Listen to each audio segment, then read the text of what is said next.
Hello বন্ধুরা, এই ঠান্ডায় কেউ পেঁদামো করে ফুলামো করে সকালে বের না। হ্যাঁ, কি অবস্থা বাপ! এই কাজ থেকে ঘরে যাচ্ছি, দেখছো দেখা যাচ্ছে না রাস্তা, যাবে কি করে? আধা রাস্তায় দাঁড়াই দিয়েছি। কি অবস্থা! যেমন মুখ থেকে আগুনের ভাব বেরাচ্ছে, যেমন আংরা খাইছি। সেই জন্য বলবো বন্ধুরা, এই ঠান্ডায় কাঁথা ঢাকুন নিয়ে থাকাই ভালো, যাদের কাজ নাই। পেঁদায় ডিজাইন করিয়া সকালে বেরহাইন দিলি, মুখ ধুতে গেলি, আরো ঘুরে বুললি, ওইগুলো একদমই করতে যাও না। দেখবে আধা রাস্তায় দাঁত খিচড়া দিয়ে পড়ে আছো, লোকে মনে করবে হাসছ। আমি এত দাঁড়াইন দিলে এই কুয়াশার ডরে।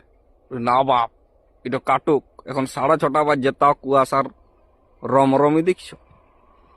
তো ঠিক আছে, এটাই বলবার ছিল, সাবধানে থাকবে ঠান্ডা এটুকু। হ্যাঁ।